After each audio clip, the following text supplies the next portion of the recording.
मैं मनीष शुक्ला, श्री दयाल जन शिक्षण संस्थान यूपी 096 लखनऊ। आज हम अपने नेक्स्ट क्लास में meaning and definition of characteristic classification of history and mental retardation intellectual disability के बारे में हम चर्चा करेंगे।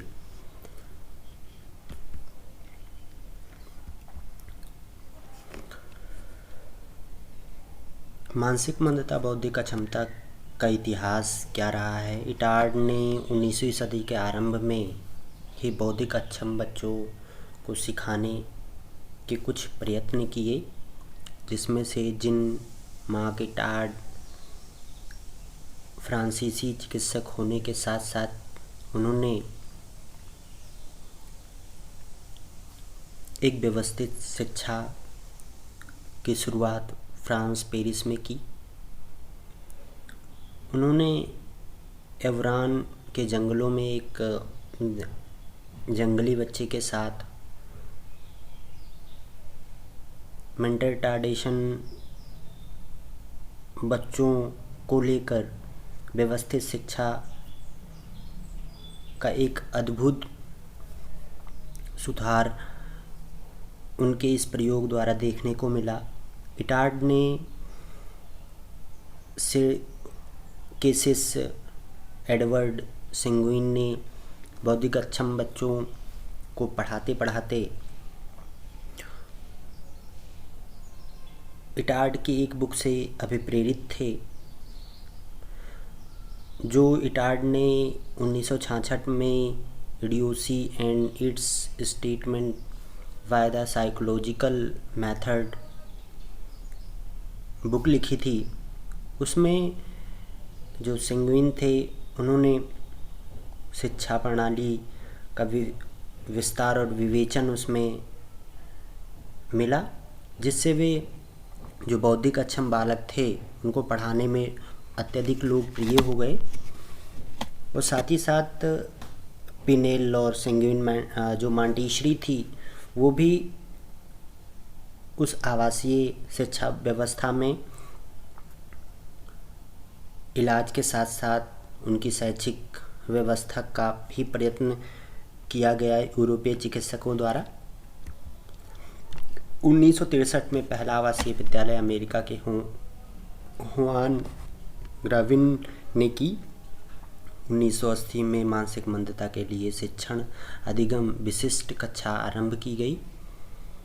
मानसिक मंदता के लिए सिकंदराबाद में national institute for mental health 1949 में ही एस्टेब्लिश्ड कर दिया गया था। इसकी कई सारी शाखाएं जैसे मुंबई में और साथ ही साथ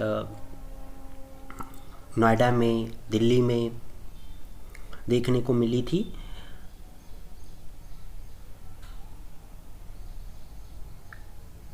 उन्नीस में सिकंदराबाद में MSJE ने नेशनल इंस्टीट्यूट का एस्टेब्लिशमेंट इसी के नाम से किया।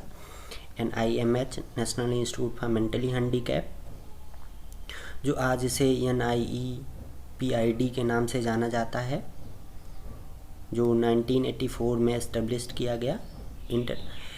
National institute for empowerment of person with intellectual disability, इसे भारतीय पुनर्वास परिषद नई दिल्ली RCI ने मानसिक मंदता का नाम बदलकर इंटेलेक्चुअल डिसेबिलिटी 24 जुलाई 2019 को कर दिया था। अगर हम मानसिक मंदता के अर्थों की बात करें तो मानसिक मंदता में कुछ ज्ञात और अज्ञात कारणों से मस्तिष्कीय कोशिका का क्षतिग्रस्त होना, मानसिक व शारीरिक विकास में कम होना, शैक्षिक उपलब्धि में कम होना, दैनिक कार्यों में कमी, अनुकूल व्यवहार में कमी तथा बुद्धिलब्धि सामान्य से कम होना मानसिक मंदता के कारणों में से एक होते हैं। अगर अर्थ में हम देखें तो जो मानसिक मंदित व्यक्ति होते हैं उनमें उनके मानसिक शारीरिक विकास कम होता है, शैक्षिक उपलब्धि कम है, दैनिक जीवन वाले कार्यों में कमी पाई जाती है, अनुकूलन व्यवहार में कमी पाई जाती है, बुद्धि लब्धि कम होती है। और उस का सबसे मेन और सबसे महत्वपूर्ण बिंदु कि कुछ न कुछ मानसिकता यानी मस्तिष्कीय कोशिकाओं के क्षतिग्रस्त होने से यह सभी परिणाम देखने को मिलते हैं। अगर हम मानसिक मंदता और बौद्धिक अक्षमता की परिभाषा AAMR 1983 के द्वारा देखें कि मानसिक मंदता का तात्पर्य सामान्य बौद्धिक क्रियाशीलता के औसत स्तर में अर्थपूर्ण कमी से है, जिसके परिणाम स्वरूप अनुकूलन व्यवहार में क्षति से है। यह विकास की अवधि तक अभिव्यक्ति हो जाती है। विकास की अवधि तक अभिव्यक्ति मतलब यानी 18 साल की उम्र तक परिलक्षित हो जाती है। AAMR 2002 के अनुसार, American association for mental retardation के अनुसार, मानसिक मंदता एक अक्षमता है जिसमें बुद्धि लब्धि और अनुकूलन व्यवहार दोनों सीमित होते हैं, जो व्यवहारिक, सामाजिक और व्यवहारिक कौशलों में प्रदर्शित होता है। ये 18 साल की उम्र तक परिलक्षित हो जाता है। व्यवहारिक कार्य मतलब कि जो डेली रूटीन में DLS के कार्य हैं, सामाजिक कार्य तो समाज से संबंधित जो एक सामाजिक कुशलताओं वाले कार्य हैं, व्यवहारिक कार्य हैं, उन कार्यों में कमी देखने को मिलती है। सीमित अनुकूलन व्यवहार देखने को मिलता है। बौद्धिक विकलांगता RPWD 2016 एक्ट के अनुसार अगर हम देखें बौद्धिक अक्षमता की परिभाषा, बौद्धिक दिव्यांगता एक ऐसी स्थिति है जिसमें विशेष बौद्धिक कार्य, तार्किकता, समस्या समाधान और अनुकूलन व्यवहार दोनों में महत्वपूर्ण कमी पाई जाती है, जिसके अंतर्गत दैनिक सामाजिक व्यवहार कार्य की रेंज सीमित हो जाती है। जैसे अगर हम कुछ ऐसे भी RPWD में तार्किकता से संबंधित और समस्या समाधान से संबंधित कुछ व्यवहार कार्य देखें तो learning disability, ASD, CP, multiple disability, ऐसे मानसिक मंदता ASD के कुछ कारणों में से एक होते हैं। अगर हम मानसिक मंदता के कुछ विशेषताओं की बात करें तो कौन कौन सी विशेषताएं हो सकती हैं। मानसिक मंद जो बच्चे होते हैं उनमें मानसिक मंद बच्चा जो विभिन्न प्रकार की प्रक्रियाएं होती हैं वो आसानी से नहीं कर सकता है। बैठने, लिखने, हाथ पैर का प्रयोग करने में कठिनाई होती है। नैतिक मूल्यों में कमी होती है। एकाग्रता में कमी होती है। कार्य करने, अवधान, स्मृति में समस्या पाई जाती है। भावनात्मक नियंत्रण में कमी यानी भावनाओं के नियंत्रण में कमी पाई जाती है। चलने फिरने क्रियाकलाप असामान्यता देखने को मिलती है। निर्णय लेने में कठिनाई होती हैं, जैसे क्या पहनना है, क्या करना है, कहाँ जाना है इत्यादि। सामाजिक व्यवहार कुशलता में कमी पाई जाती है। सीमित बुद्धि का होना, समस्या व घटना को देर में तक याद न रख पाना, संप्रेषण और भाषा में कमी देखने को मिलती है। विशेषताओं में हम देखें तब मानसिक मंदता और बौद्धिक अक्षमता का वर्गीकरण हम चिकित्सीय आधार पर वर्गीकरण, शैक्षिक आधार पर वर्गीकरण, मनोवैज्ञानिक आधार पर हम 3 प्रकार के वर्गीकरण हम कर सकते हैं। अगर हम पहला वर्गीकरण संक्रमण के आधार पर, पहला वर्गीकरण हम संक्रमण और नशा के आधार पर, दूसरा मानसिक और शारीरिक आधार पर, तीसरा उपाचयन या पोषण के आधार पर, मानसिक रोगों के आधार पर, गर्भधारण संबंधी रोगों के आधार पर, पूर्व अज्ञात कारणों के आधार पर और पर्यावरणीय कारण के आधार पर हम कर सकते हैं। अगर हम संक्रमण तो देखें और नशा, जब नेटल हम प्री नेटल पोस्ट नेटल के आधार पर हम इसे रख सकते हैं कि जब माँ के घर में बच्चा हो और नशा कर रही हो तो इसका सीधा असर बच्चे पर पड़ता है। मानसिक शारीरिक में रुग्णता आ सकती है, रोग उत्पन्न हो सकता है। पोषण में कमी, जब अगर हो रही है तब ये मानसिक रोग जन्मोत्तर, जन्म से पहले, जन्म के बाद, जन्म के समय स्थितियों में उत्पन्न हो सकता है। पर्यावरणीय कारण, खास करके हम जैविकीय कारण से हम ले सकते हैं। पर्यावरणीय इन्वायरमेंटल कारण एक सबसे महत्वपूर्ण कारण होता है, जो चिकित्सीय यानी कभी डिलीवरी के समय कई सारे ऐसे इंस्ट्रूमेंट होते हैं, वो लग जाने के कारण बच्चा मानसिक मंदित हो सकता है। अगर हम शैक्षिक की बात करें तो 3 प्रकार के कारणों में से एक होता है, जिसमें educable intellectual disability, custodial intellectual disability, trainable intellectual disability, शिक्षणीय इंटेलेक्चुअल डिसेबिलिटी की अगर हम बात करें तो इसके अंतर्गत हम 50 से 70 बुद्धि लब्धि वाले बच्चे को यहाँ पर रखते हैं। और साथ ही साथ जो एडुकेबल स्थिति वाले बच्चे होते हैं उनको सुविधाएं अगर दी जाएं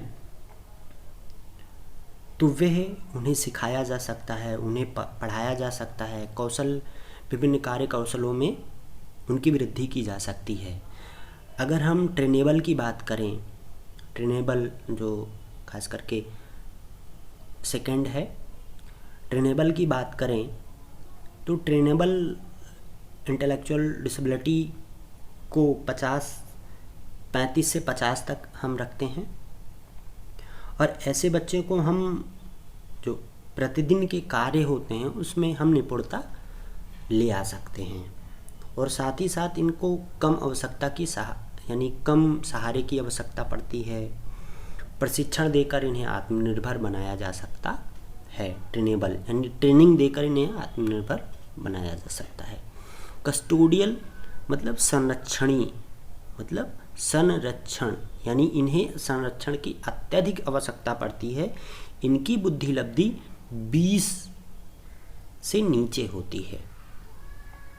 ऐसे जो बुद्धि लब्धि वाले बच्चे होते हैं वो प्रतिदिन के कार्य करने में निपुण नहीं होते हैं, इन्हें अत्यधिक देख रेख की आवश्यकता पड़ती है। कस्टोडियल में संरक्षण मतलब अत्यधिक संरक्षण की आवश्यकता पड़ती है।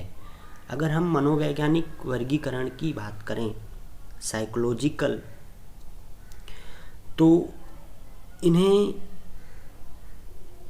4 बिंदुओं में हम बांट सकते हैं, माइल्ड, मॉडरेट, सीवियर, प्रोफाउंड।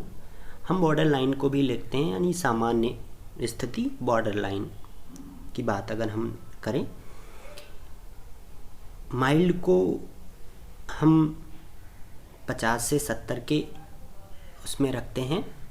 अगर हम माइल्ड की बात करें तो माइल्ड 50 से 70 वाले बुद्धि लब्धि वाले व्यक्ति होते हैं या बच्चे होते हैं। इसमें दैनिक जो जीवन कार्य होते हैं, क्रियाकलाप होते हैं, उसमें आत्मनिर्भर होते हैं, लगभग वो कर लेते हैं। सामाजिक, शैक्षिक, सूक्ष्म गामक कौशलों के क्षेत्र में इन्हें विकसित किया जा सकता है उचित निर्देशन के साथ। यानी एक दिशा निर्देश अगर इन्हें दिया जाए, उचित निर्देशन दिया जाए, तो सामाजिक और शैक्षिक जो सूक्ष्मगत कौशल होते हैं उसमें इनका विकास किया जा सकता है। अगर हम मॉडरेट की बात करें जो 35 से 50 के मध्य है, इसमें सामाजिक जागरूकता की कमी पाई जाती है, जो विभिन्न प्रकार के प्रशिक्षण व दैनिक कार्यों को प्रशिक्षित करके इन्हें विकसित किया जा सकता है। और थर्ड, सीवियर, जो 20 से नीचे बिलो होते हैं। अगर हम इनकी बात करें तो इन्हें अत्यधिक देख की आवश्यकता पड़ती है। अत्यधिक देखभाल, जागरूकता, कौशलों में निपुणता अत्यधिक नहीं होती है। अगर इन्हें निपुण कराया जाना है, विभिन्न कौशलों में निपुणता इनकी लानी है, तो इन्हें प्रशिक्षण देने की आवश्यकता होती है। नेक्स्ट 20 से बिलो वाले में ये हमेशा देख रेख की आवश्यकताओं में सम्मिलित होते हैं। अगर इन्हें देख रेख ना किया जाए तो ये खास करके अगर इन्हें कहा जाए तो ये आश्रित होते हैं एक दूसरे व्यक्तियों पर। अगर हम व्यापकता दर की बात करें और विस्तार दर की बात करें तो व्यापकता दर से आशय है कि सर्वेक्षण शुरू होने के दिन तक प्रति 1 लाख में दिव्यांगता के साथ जन्म लिए हुए व्यक्तियों की कुल संख्या व्यापकता दर कहलाती है। अर्थात जिस दिन तक सर्वेक्षण शुरू होना है उस दिन तक प्रति 1 लाख में जन्म लिए गए व्यक्तियों की कुल संख्या व्यापकता दर कहलाती है। और विस्तार दर क्या कहलाती है? सर्वेक्षण शुरू होने के 365 दिन पहले दिव्यांगता के साथ जन्म लिए गए व्यक्तियों की संख्या विस्तार दर कहलाती है। Thank you.